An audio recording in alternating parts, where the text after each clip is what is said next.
Hello,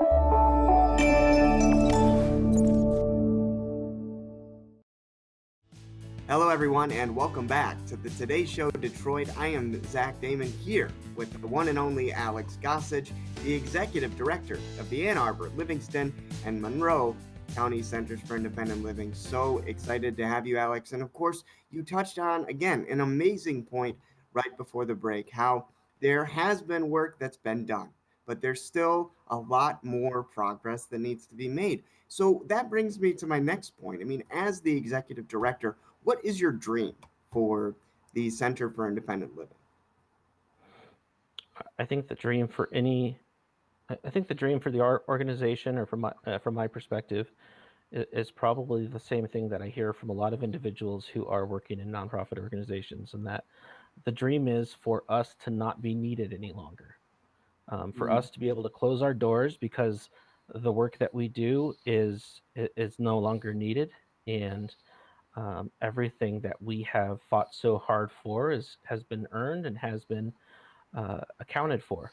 And so I think that's the ultimate dream. It's not so much our organization, but it's that our community is, one with everybody else. There aren't these sort of,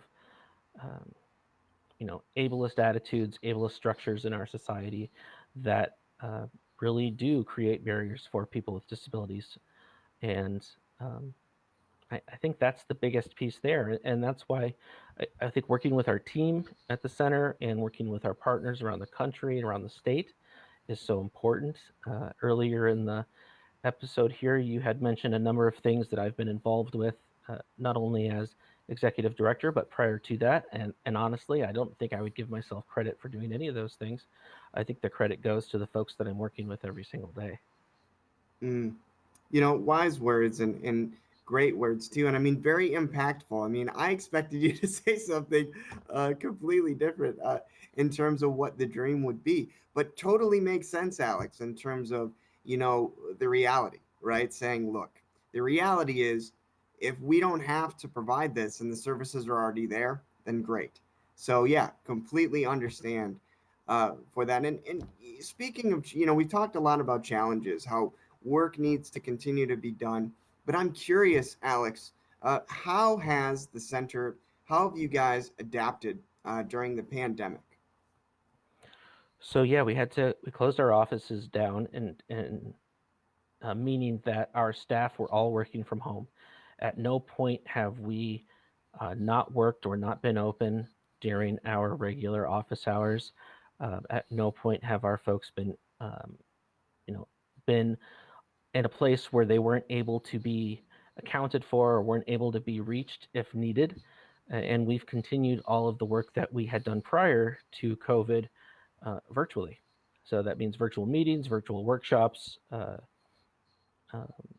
all of those things. It was figuring out email, not necessarily email, but it was figuring out things like Zoom and using those things more effectively. It was figuring out how we as a team could work together, and also how we could do a better job of reaching out to the community, knowing that our access is limited in some ways or in many ways, and what we can do from there to continue to grow as an organization and change as an organization. Mm. Absolutely, and I think it's amazing that you were able to adapt and continue to progress and move forward. And I think that says a lot about your staff and also yourself. So, congratulations to everyone at the Center for Independent Living for that. Yeah, thank You you. know, yeah, absolutely. And I'm curious too, for all the little ones out there, the little boys and girls that have disabilities, and they're watching and they're sort of unsure, right, how things are going to be for them. They're a little bit hesitant again to advocate or reach out or say they need help, different things. What advice do you have for those young boys and girls? I would say don't hesitate to reach out. Don't hesitate to ask questions. I set goals for yourself. Focus on who you are and focus on who it is that you want to be, and go from there. If that takes setting new goals every time one gets created, then that's the way that we focus on. It's not about being your best. It's about being who it is that you want to be. Independent living is not anything more than or anything less than the ability uh, to live the way that I choose. And really, I think that that's the most important thing that we can all think about. Absolutely. Folks, we're going to take a quick break. And when we come back, we'll have more with Alex.